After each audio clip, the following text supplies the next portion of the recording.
Haleluya, haleluya. Tuhan Yesus memberkati kita semua. Kali ini kita datang menjamu pengunjung-pengunjung yang ngantri, yang kebanyakan dari antara mereka adalah orang-orang yang selalu bertanya atau bisa dikatakan orang yang tidak sadar diri. Tidak yang tua, tidak yang muda, sama saja otaknya cuma otak. Bertanya dan bertanya. Dan kali ini kata kedatangan Elmiran. Namun yang menjadi menarik, Agatha dan Elmiran menjadi praktisi supranatural yang dimana para pengunjung untuk menyuruh Agatha dan Elmiran menjadi tukang cek kodam. Dan bagaimana kodamnya, mari kita lihat. Yeah. Let me do that. Unta lah. Unta. Gimana kodamnya unta? Biar si Timothy nggak perlu lagi beli air, ada di punuknya. Oh iya betul. Ya kan? Ini aku heran ya, orang gibah aja sampai rame kayak gini, kayak ngapain sih? Scorpio. Ini kodamnya. Oh, air tambunan kuda yang terengah-engah.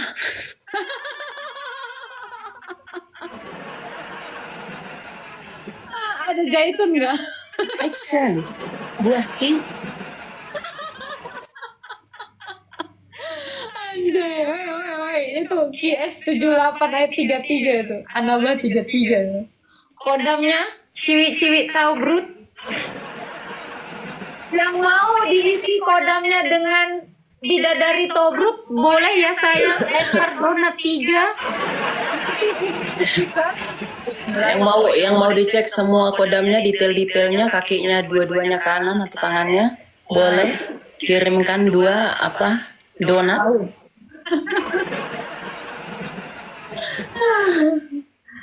Astaga. Komda, bukan Komda, Kodam. Yang di Goa lagi AFK. Suara Parjaha yang tertiup dong. Oke, nanti kita spill ya. Aku ini dulu ya, aku jemputan udah datang, bye. Oke, udah datang jemputannya. Hati-hati ya Elia ya. Tuh, siapa lagi yang mau dicek kodamnya ini? Aduh, kok jadi tukang cek kodam pula aku di sini. Ada si Ces ini ya. Pelcur, apa pelcur? Demi kuda berlari terengah-engah. Kosong. Mamat jadi kodam. Mamat gimana jadi kodam? Orang dia jadi pertalite, iya. Loh, gak ada itu ya kodam-kodam yang kayak gitu. Ih, apa itu, lucu kali. Dicubit-cubit manja. Bisa-bisanya aku dicubit ya. Apalah, ini jangan lupa lah kalian tap-tap ya.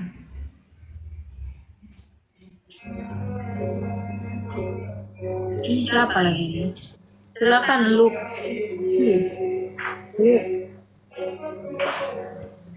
Halo.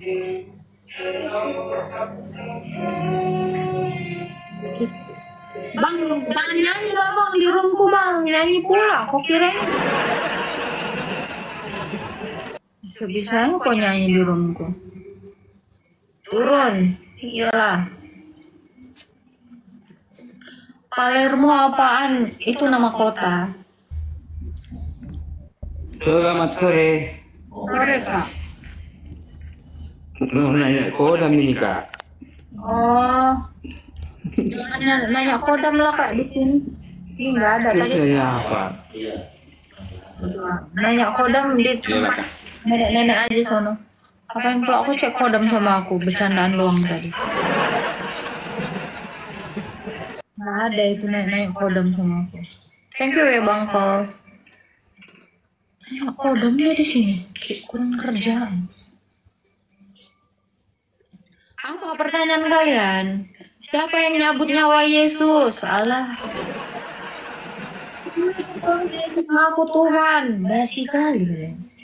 Gak ada yang lain. Hah? Yesus lapar ya.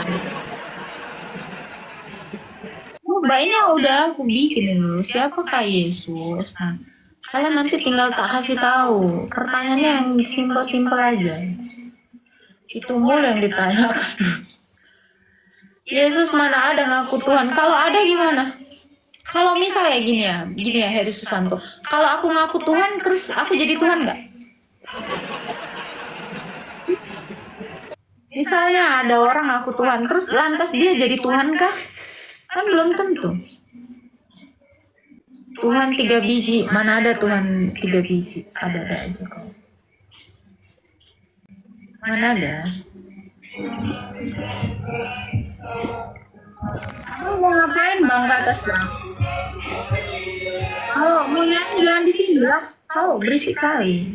Males banget aku. Halo, Ya halo Dito Pratama. Silakan. Kak Elia cowok apa cewek? Yang tadi itu. Namanya Elia itu laki-laki bang. Itu nama nabi tuh Elia. Mana ada? Oh, dia laki-laki, kira cewek. Nama Salam kenal Elia. ya. Salam kenal ya dari Lombok, NTB. Ya. Saya kira cewek itu.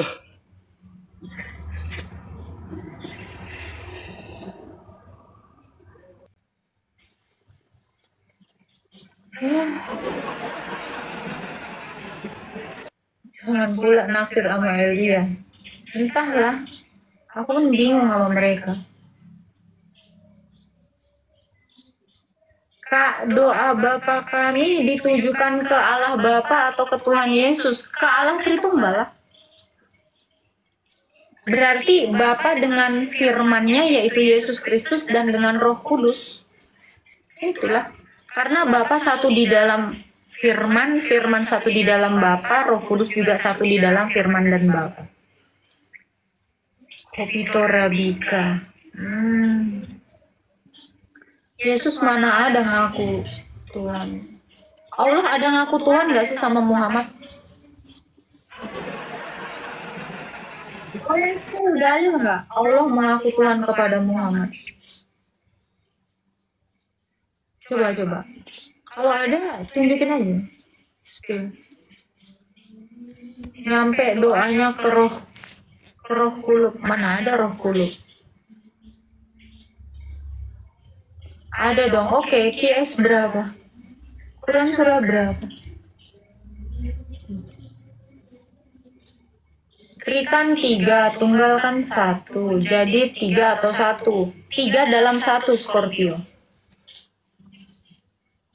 Itu. Apa yang menjadi dasar iman orang Kristen? Tuhan Yesus Kristus. Dasar iman kami itu Tuhan Yesus Kristus. Nggak ada yang lain. Kak, kenapa lockout dari Islam menuju kebenaran?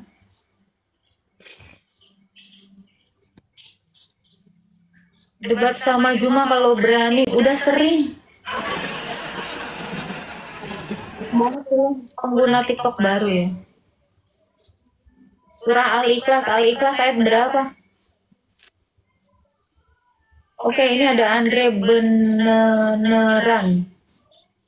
Silakan Andre. Halo Kak Gata, selamat sore. Ya, halo, selamat sore. Kak, maaf. Ini kayaknya jaringan. Apa?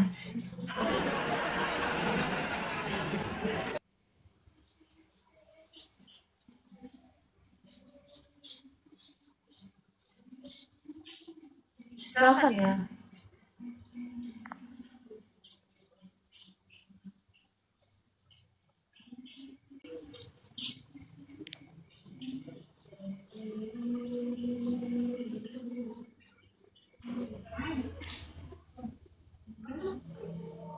Assalamualaikum warahmatullahi wabarakatuh. Waalaikum. Bunda mau nanya sedikit, Bunda bisa nggak? Boleh, silakan Pak. siapakah Yesus? Saya Muslim ya. Bagaimana di situ disebutkan Tuhan itu Yesus? Bisa dijawabnya, Bu? Apa bang? Gimana di situ disebutkan Bunda Yesus itu adalah Tuhan? Di mana? Di mana apa? Di mana Yesus itu disebutkan Tuhan? Di mana? Siapakah? Iya. Maksudnya siapa Yesus? Ya kan? Ini kan temanya siapa Yesus? Siapakah Yesus? Yesus itu Tuhan dan Kalau kita, gimana? Yesus itu Tuhan dan Allah. Bagaimana sampai jadi dua begitu, Bu? Tuhan dan Allah. Tuhan itu hakikatnya. Allah itu hakikatnya, Tuhan itu gelar. Oh, Tuhannya gelar. Iya, Tuhan itu Allah kan itu gelar. hakikatnya. Allah itu Coba gini. hakikatnya. Jadi Yesus itu adalah yang awal dan yang akhir, yang johir dan yang batin. Jadi tiga ya? Itulah, mana ada tiga?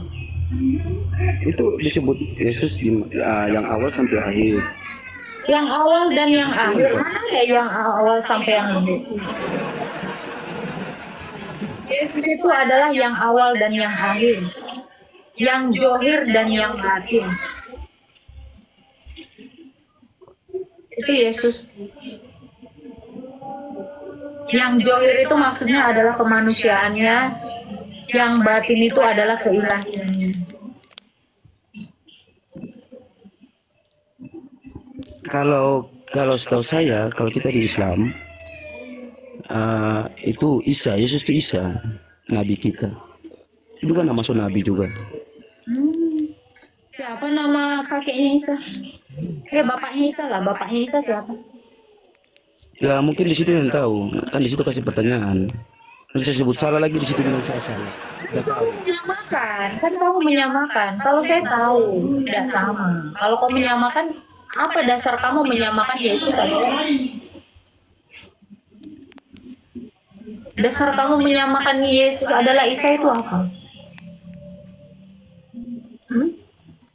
Setahu saya, ya Islam juga gitu. Kalau Yesus itu Isa, itu Yesus itu kan mati, benar ya. Yesus itu kan mati. Terus lalu bangkit pada hari yang ketiga. Isa ini mati dan bangkit nggak? Gimana? Kurang jelas. Yesus ini kan mati, bangkit pada hari yang ketiga. Kalau Isa mati nggak? Isa itu tetap bangkit, Bun. Bangkit dari mana? Tetap bangkit di hari-hari ini, Bu. Pada pas saat Dajjalnya tiba. Iya. Dajjalnya tiba, ya gitu lah. Berarti Isa udah pernah mati gitu? Ya seperti Yesus, dia akan bangkit, Bun. Enggak, dia udah pernah mati dan bangkit belum? Si Isa. Tetap dia bangkit di hari lagi. Enggak, berarti beda dong. Berarti beda dong. Yesus beda. itu sudah mati, sudah diperingati 2000 tahun yang lalu. Ini, Bu. Sekarang si Isa ini gimana? Kita juga percaya bahwa si Isa ini, si Nabi Isa ini tetap bangkit, Bun. Ya, dia udah pernah mati belum? Saya tanya, dia udah pernah mati belum? Dia tidak pernah mati. Dia Loh, nggak kalau angkat. nggak mati gimana mau bangkit? Dia tidak mati. Kalau Dia diangkat tidak mati, langsung. berarti dia hidup kekal dong. Berarti dia bukan Dia tidak manusia mati, dong. Bun. Dia diangkat. Berarti dia nggak bangkit dong. Dia bangkit Bangkit dari mana? pada saat Dajjal, Bun. Loh, bangkit dari mana? Yang namanya bangkit itu ngapain sih? Berarti pernah mati dong. Gimana sih? Disebut bangkit tapi nggak pernah mati itu namanya Dia nggak ngapain? pernah. Bangkit Aku dari sebut dulu. tadi dia nggak mati. Dia nggak mati. Dia diangkat. Gimana caranya dia bangkit kalau dia nggak pernah mati? Katamu tadi nggak mati. Iya, nggak mati. Berarti nggak bangkit dong dia. Pada saat Bangkit dari dia mana? Bangkit dari kubur Dia akan nggak? turun dari langit, Bunda. Dia akan turun dari Kalau langit. turun Bunda. bukan Kita yakin itu, Bapak. Bunda. Kalau Yesus bangkit, Kalau yang namanya turun beda dengan bangkit, Bang. Bangkit itu justru naik. Ini malah turun. Gimana sih kau?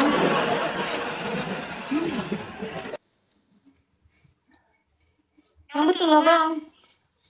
Nggak jelas kau.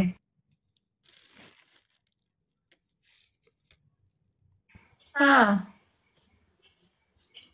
abang gimana sih cara nalarnya? Otaknya setengah katanya walah. Ya udah bang. Bang, buka mic-nya bang. Halo. Bang KO. Bang. Oi. Aduh. Nggak jelas.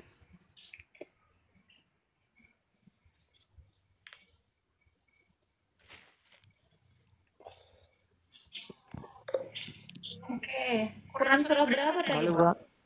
Ya. Quran surah berapa tadi? Coba lihat surah Al-Fatihah.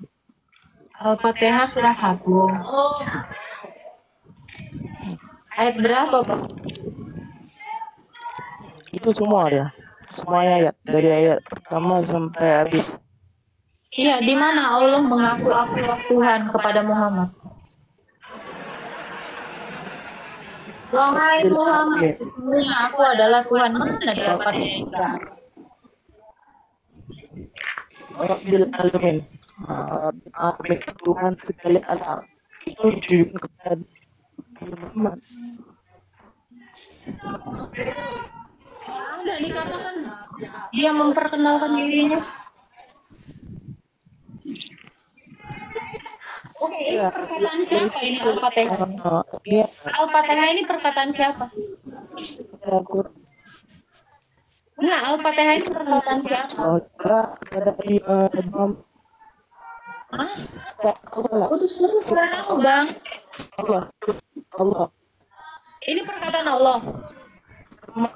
Ya, kalau ini perkataan Allah, kenapa Allah mengatakan dengan nama Allah yang Maha Pengasih lagi Maha Penyayang? Kok Allah menyebutkan Bismillahirrahmanirrahim? Kita bilang Loh, Allah menyebutkan dengan nama Allah yang Maha Pengasih lagi Maha Penyayang. Gimana ceritanya, Bang? Dia Allah tetapi dia ngomong apa sih, Bang? Putus, Bang. Bingung orang. Ya, ini kalau kamu mengatakan ini adalah perkataan Allah dengan nama Allah yang Maha Pengasih lagi Maha Penyayang. Gimana? Hah? Nggak nyambung.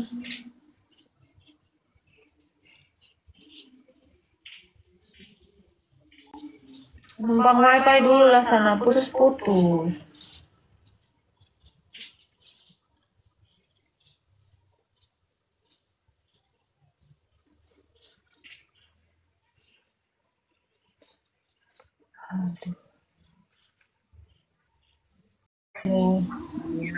Aku sangat diberkati dengan pelayanan kamu. Makanya aku tanya, Agatha, ada kawan aku nanya, tapi aku memang nggak tahu di mana firmannya, makanya aku nanya sama kamu. Dibaptis itu boleh 2 kali nggak, Agatha? Karena katanya gini, dulu aku dibaptis, Kak. Itu dipaksa mama umur 12 tahun, tapi aku nggak ngerti apa itu dibaptis. Boleh nggak aku dibaptis lagi sekarang, Kak? Gitu, Kak Agatha. Baptisan itu hanya 1 kali. Jadi kalau dia rindu dibaptis gimana itu? Kalau rindu dibaptis, aku baru tahu ada orang rindu dibaptis.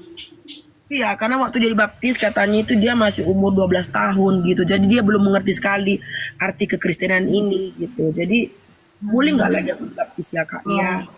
Kalau dikatakan dia belum mengerti umur 12 tahun, bayi dari 8 hari juga sudah dibaptis karena iman dari orang tuanya. Kalau orang tuanya Kristen, anaknya juga sudah pasti Kristen. Jadi masalah dia belum mengerti atau tidak mengerti, dia sudah menyatu di dalam kematian dan kebangkitan Kristus. Karena dia sudah dibaptis Roma 6 ayat 3-4. Jadi baptisan itu hanya sekali. Dan di Alkitab dikatakan aku mengakui 1 baptisan bagi seluruh pengampunan dosa-dosa. Di dalam pengakuan iman rasuli atau pengakuan iman Nikea kan jelas. Baptis itu hanya ada satu kali. Baptislah mereka dalam nama Bapa, Anak, dan Roh Kudus. Jadi jangan dikatakan bahwa kan waktu itu dia belum beriman loh. Imannya karena orang tuanya. Orang tuanya Kristen, anak itu juga sudah Kristen gitu. Masalah dia mengerti atau belum. Nah, dari kecil kan anak dibawa ke gereja, sudah belajar. Pasti diajarkan. Oh gitu ya. Jadi kalau dia rindu pun dibaptis, ya nggak usah lah kayak gitu. Ya iya, kalau dia sudah dibaptis dalam nama Bapa, Anak, dan Roh Kudus, dia sudah menerima Kristus. Dia sudah menyatu di dalam kematian dan kebangkitan Kristus. Jadi baptisan yang benar itu hanya satu kali. Gitu. Oke. Satu lagi boleh aku tanya? Ya kan? Satu lagi aku mau tanya ini ya, Lia. Kak Agatha. Ini sangat menambah ilmu aku juga. Gini, banyak kawan-kawan aku kan, kita kalau dalam Kristen itu kan pernikahan kita itu sakral, pernikahan kudus namanya kalau di Protestannya, pertama menikah gitu di gereja. Nah, kawan-kawan aku ini ada banyak tanya, kan aku kan tinggal di Malaysia, jadi ada kawan-kawan aku ini yang kawin dengan orang Cina, orang India gitu kan, dan mereka hanya kawin itu mungkin kawin negara dan kawin adat gitu. Jadi ada pernah teman aku nanya gini, kalau di depan Tuhan Yesus kami ini kan gak ada diberkati di gereja, Priska. Jadi apakah perkawinan aku dengan suami aku ini sudah sah di mata Tuhan atau enggak ya, katanya gitu, kata. Karena kan ada kawan-kawan aku ini beda dengan suaminya, keyakinannya. Ada yang kawin dengan Buddha, dengan Hindu gitu kan. Jadi mungkin kami memang kalau dikawin dengan orang Malaysia ini ada pernikahan negara namanya, itu sangat sakral, haruslah. Terus pernikahan adat, tapi yang dia kawin dengan sama-sama Kristen mungkin ada pemberkatan nikah lah macam saya gitu. Tapi ramai juga yang macam merasa pernikahan mereka itu belum sah di hadapan Tuhan karena nggak disakralkan gitu oleh di gereja gitu. Menurut Agatha gimana itu? Ya, menurut Alkitab sendiri pernikahan itu harus yang seiman, yang sepadan. Kalau beda Tuhannya itu namanya bukan perkawinan. Itu bukan perkawinan. Itu yang banyak kawan-kawan aku nanya gitu. Jadi pernikahan aku itu Kak. Karena gini Pak, di dalam iman Kristen perkawinan itu sakramen, termasuk sakramen. Ada 7 sakramen di dalam iman Kristen. Salah satunya adalah sakramen perkawinan. Perkawinan itu bukan menikahkan laki-laki satu dengan perempuan aja, juga menikahkan di dalam Tuhan. Lah ini Tuhannya yang mana yang mau dikawinkan? Kalau beda agama, makanya dikatakan unit dari Tritunggal itu adalah perkawinan. Jadi menikah antara manusia, perempuan dengan laki-laki dan Tuhan Yesus. Orang menikah itu supaya bisa beribadah kepada Tuhan Yesus. Lah kalau Tuhannya sudah berbeda, dengan Tuhan yang mana ini dinikahkan? Jadi perkawinan yang beda agama itu tidak dibenarkan. Itu bukan sakramen. Itu tidak legal di hadapan Tuhan. Mungkin secara perdata iya, tetapi secara iman Kristen, sakramen itu menikahkan 2 orang bersama dengan Allah Tritunggal. Itulah makna perkawinan di dalam iman Kristen. Jadi di hadapan Tuhan mereka itu menikah. Belum dalam pernikahan. Bukan dalam perkawinan. Bukan perkawinan lah gitu ya. Bukan sakramen itu. Bukan sakramen. Bukan. Jadi ketika karena ramai kayak gitu di sini, Agatha, benar aku bilang. Jadi saat jadi itu namanya apa? Perzinahan atau gimana itu? Aku pun gimana gitu karena ramai loh di sini, Agatha, apalagi orang-orang Indonesia. Sekarang gini Kak, bangsa Israel aja ketika mereka menyembah ilah lain, mereka disebut berzina tidak? Ya betul. Nah itu, ini dia menyembah Allah yang lain, suaminya. Ya berzina lah. Dia membelakang Tuhan. Ngeri kali ini. Iya, makanya perkawinan di dalam Kristen itu bukan kawin secara manusia saja, kita juga menikah dengan Allah. Aduh, aku benar-benar agak ini ya, agak gimana gitu ya, agak aku nggak tahu mau ngomong apa, agak gimana gitu, karena ini ngeri. Wah, kan gini Kak, bisakah dikatakan ya di dalam 10 perintah Tuhan, aku adalah Allah yang pecemburu. Jangan ada ilah lain di hadapanku. Lah ini dia menikah bersetubuh dengan pria yang ilahnya ilah lain. Itu adalah kekejian bagi Allah. Iya itu. Makanya nggak bisa sembarangan. Iman orang Kristen itu bukan hanya dilihat dengan mata lahiriah, tetapi mata Allah melihatnya. Tapi ramai lah. Contohnya di Malaysia ini Agatha, ramai pelayan-pelayan Tuhan kami yang melayani, tapi mereka memiliki suami Buddha, Hindu. Itu gimana menurut kamu? Itu salah. Itu tidak dibenarkan di dalam iman Kristen.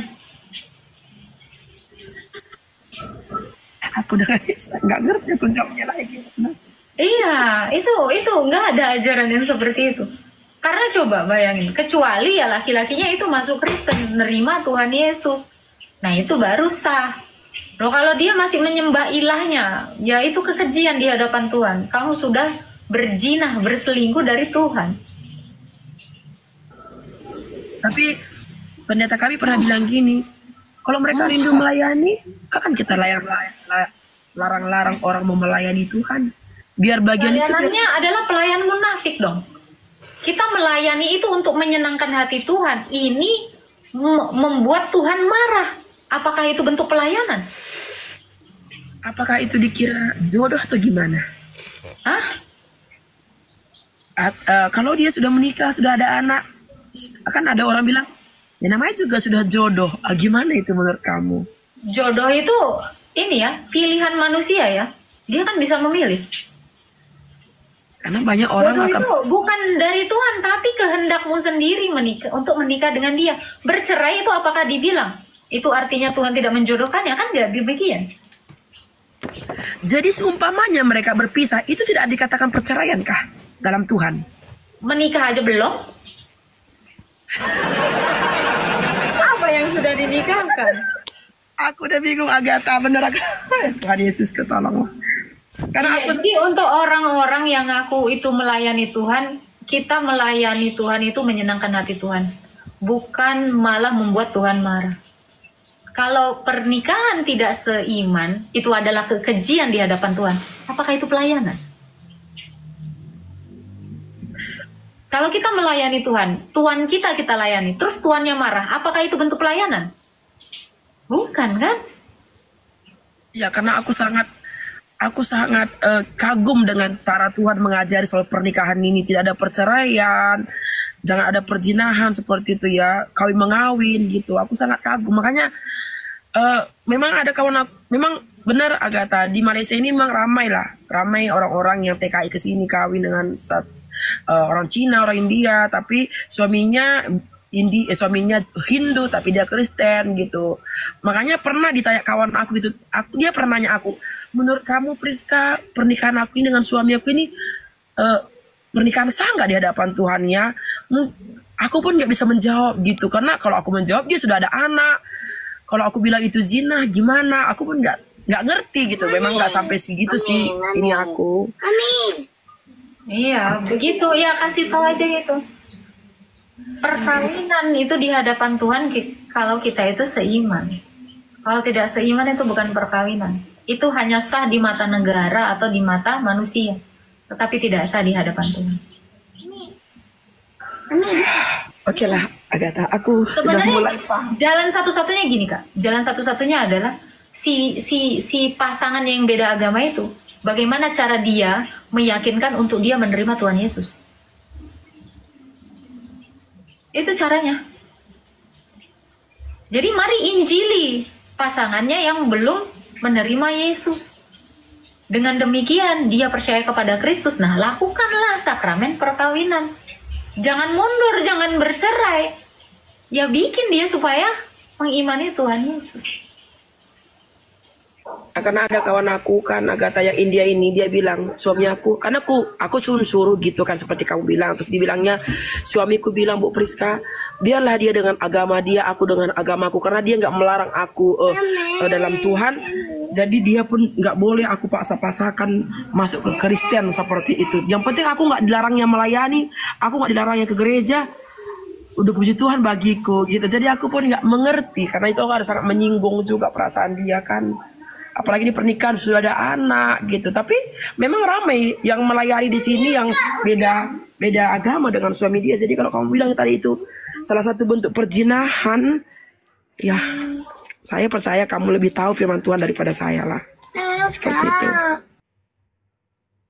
Iya, saran saya gitu aja Kak. Ya kalau misalnya kan dengan alasan ya aku dibolehin melayani aja, aku tuh udah bersyukur kata dia. Ya gunakan pelayananmu itu untuk apa? Untuk membujuk Tuhan agar dia berubah pikiran, agar dia mau percaya kepada Yesus Kristus. Tuhan kita ini Tuhan yang hidup. Mari air matamu, doamu itu jalan untuk membujuk Tuhan supaya dia menerima terang itu. Jadi kembali lagi kepada yang kamu bilang tadi, iman istri menyelamatkan suami seperti itu. Iya dong. Apa gimana? Iya dong. Iman istrinya menyelamatkan suaminya dengan cara apa? Bukan artinya dia tetap Kristen, suaminya tetap Islam, bukan. Dengan dia beriman kepada Kristus, melalui doa-doanya, melalui puasa-puasanya, melalui perilakunya yang adalah penginjilan, itu membuat suaminya ini menjadi percaya kepada Kristus. Saya yang nggak saya kenal aja bisa saya buat dia percaya kepada Kristus, apalagi suaminya. Lebih gampang bagi dia. Ya dong, saya memurtadkan orang. Apalagi seorang istri memurtadkan suami, itu lebih gampang. Dengan cinta kasihnya, apalagi mereka sudah melakukan hubungan intim. Mereka sudah punya apa ya, chemistry gitu loh.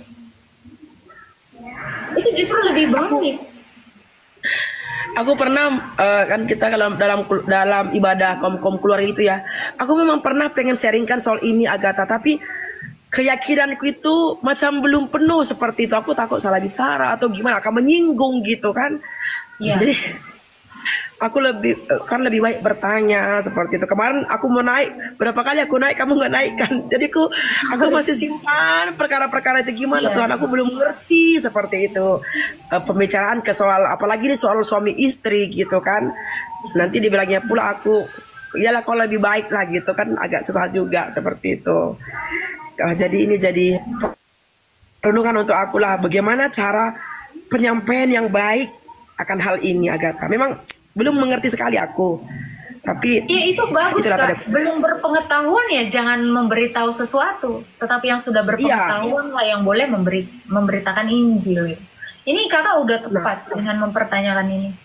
Jadi kalau kakak mau bawa dalil ya, iman seorang istri menyelamatkan suami ya dengan cara apa? Dengan cara si iman si istrinya itu mengubah paradigma si laki-laki ini tentang keselamatan itu. Ada banyak sekali yang ditawarkan di dalam Alkitab. Ada banyak sekali kebaikan yang membuat orang jatuh hati, terpikat oleh Yesus Kristus. Kenapa tidak digunakan itu? Semua orang jatuh cinta sama Tuhan Yesus. Kita sendiri aja setiap hari jatuh cinta sama Tuhan Yesus karena kebaikannya. Kenapa kita tidak promote cintanya Yesus itu sama dia? Kita aja bisa membuat lawan jenis kita untuk tertarik sama kita, apalagi Tuhan kita. Sebentar Agatha, saya videokan dulu apa kamu bilang ini. Aduh benar-benar tertarik saya sebentar. Videokan gimana ini?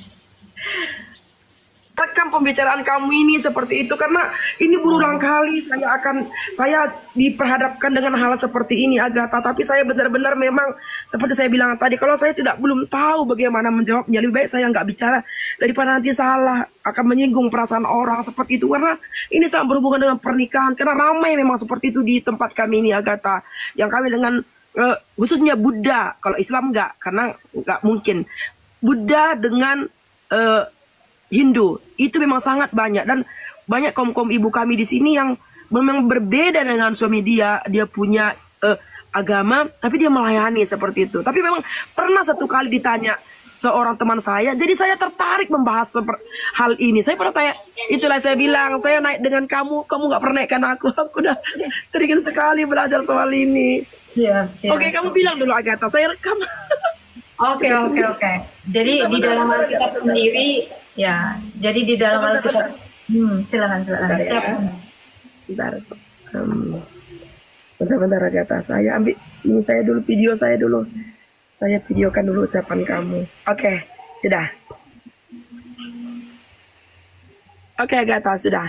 Oke, itu kan tertulis ya di dalam 1 Korintus 7 ayat yang ke-6 ya. Karena itu, hai istri, bagaimana kamu tahu kalau kamu akan menyelamatkan suamimu ya? Iman seorang istri menyelamatkan suaminya karena dengan dia percaya kepada Kristus, dia menginjili suaminya supaya suaminya yang tidak mengenal iman Kristen ini, dia menjadi percaya gitu. Jadi bukan artinya si istri ini dengan imannya, si suami dengan imannya, tetapi tidak ada sesuatu hubungan yang terjalin dari sini. Melainkan apa? Karena iman seorang istri ini membawa si suami ini supaya dia mengenal Kristus. Dan juga membawa keselamatan bagi keluarganya, bagi anak-anaknya. Gitu. Jadi tidak bisa yang si istri ini cuman beribadah. Kayak Kak Priska bilang tadi, aku dikasih kesempatan untuk melayani aja udah syukur gitu. Aku nggak mau yang lain. Oh, tidak bisa seperti itu gitu. Karena di dalam pernikahan itu menikahkan antara laki-laki dengan perempuan bersama Tuhan.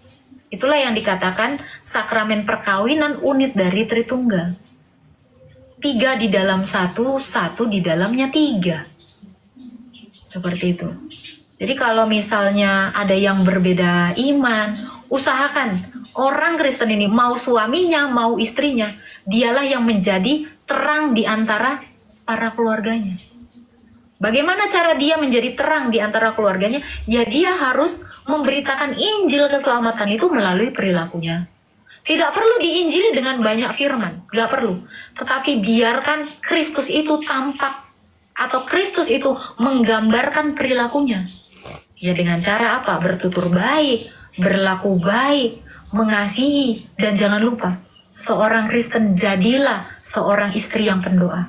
Karena doa seorang istri yang Kristen itu besar sekali. Kuasanya besar sekali. Di dalam Alkitab juga dikatakan, doa orang benar besar kuasanya. Kalau dia percaya Kristus yang adalah kebenaran, maka doa orang yang percaya kepada Kristus itu besar kuasanya. Termasuk mengubahkan hati suaminya yang belum percaya kepada Kristus. Tidak ada yang mustahil bagi Tuhan. Tuhan kita itu Tuhan yang hidup. Tuhan kita itu Tuhan yang menjawab. Setiap kamu mengetok aja dibukakan pintu. Kamu meminta diberi. Apalagi mengubahkan iman suamimu menjadi percaya kepada Kristus. Tidak ada yang mustahil bagi Tuhan. Mari mulai sekarang rajin berdoa, rajin berpuasa, dan action. Actionnya dengan apa? Beritakan Injil melalui perilakumu. Seperti itu Mbak Priska. Oke Kak Agatha. Oke, aku udah rekam. Nanti aku pelajari lagi. Apalagi tadi yang berhubungan dengan, ya kamu ingatkan aku mengenai bangsa Israel ya. Iya. Benar-benar. Iya. Karena kalau kita, karena ini ya sekalian ya, Islam di sini juga mengira apa? Perjinahan itu dikira antara laki-laki dengan perempuan. Berzina rohani itu artinya adalah kita seleweng dari ilah kita sendiri. Kayak perkawinan. Jadi gini ya, di dalam iman Kristen, gereja ini menikah dengan Kristus. Menikah itu artinya menyatu. Jadi kalau kita sudah menikah dengan Kristus, bisakah kita berselingkuh dengan ilah lain? Kan tidak boleh. Sama seperti kakak sudah menikah dengan satu laki-laki. Terus suami kakak sama perempuan lain. Sakit nggak hati kakak? Betul. Kristus juga gitu. Jadi perzinahan itu adalah kekejian di mata Kristus. 10 perintah Tuhan dikatakan apa? Jangan berzina. Kenapa? Karena kalau kamu mengasihi Allah, itu akan terrealisasi dengan kamu mengasihi sesamamu. Tubuh istri itu milik suami, tubuh suami itu milik istri. Jadi saling memiliki. Kalau kamu menyakiti tubuh suamimu, kamu menyakiti dirimu sendiri. Kalau kamu menyakiti tubuh istrimu, kamu menyakiti dirimu sendiri. Makanya pernikahan di dalam iman Kristen ini bukan sekedar maaf ya, hubungan seks, tetapi juga hubungan jiwa, hubungan roh, dan hubungan dengan Tuhan. Seperti itu Kak Friska. Iya betul. Memang kita mengotori perkawinan itu.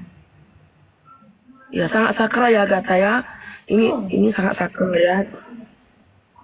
Makanya dikatakan, apa yang sudah dipersatukan Allah tidak boleh diceraikan manusia. Kenapa? Karena Tuhan tidak menginginkan perceraian. Sebab sama seperti Hawa berasal dari Adam, laki-laki juga berasal dari Hawa. Anak-anaknya, ya ini kesalinan tadi, saling memiliki tadi. Inilah hubungan cinta kasih. Iya, Agatha. Soalnya cerita soal ini sangat berat ya, tapi nanti saya belajar lagi. Tapi jangan lupa ya, derasnya air mata seorang istri, derasnya air mata seorang perempuan itu diperhitungkan oleh Tuhan. Ya, doamu, ketekunanmu, apakah itu sia-sia? Tidak. Tuhan itu melihat. Jadi kalau kamu sudah bertekun dalam doa, bertekun dalam puasamu dengan air matamu yang selalu berlinang untuk apa? Untuk mendoakan supaya ada perubahan di suamimu. Apakah Tuhan tidak meliriknya itu? Pasti Tuhan akan. Itulah yang ditanyakan dengan kawan saya itu, Agatha, yang kawin dengan Hindu. Dia bilang, ya saya memang sering ada sharing lagi itu. Jadi dia bilangnya, menurut kamu Bu Priska, saya ini dengan suami saya ini masih dalam macam dalam arti kata perjinahan pernikahan ya katanya. Saya mau bilang iya, tapi saya mau mengerti dulu, baru saya boleh bicara gitu. Jadi saya tadi tanya dengan kamu, saya suka kamu bilang tadi mengenai bangsa Israel. Memang saya lupa mengenai bangsa Israel itu, Tuhan Yesus. Ya seperti itu. Ya makasih banyak Agatha udah bagi pencerahan yang baik dengan saya hari ini. Mungkin boleh saya sampaikan sedikit demi sedikit nanti kepada mereka. Ya benar. Karena gimana pun mereka kan udah bersatu, udah jadi suami istri ya. Walaupun sah di hadapan negara dan di hadapan adat gitu ya. Tapi seperti itu tadi poinnya, memang iman seorang istri dan air mata itu. Kalau mereka memang nggak mau pernikahan mereka itu dianggap di hadapan Tuhan itu berzina, ya mereka harus air mata itu harus deras dong. Seperti itu ya. Oke, makasih banyak Agatha. Terima kasih buat pelayanannya luar biasa kamu. Berkati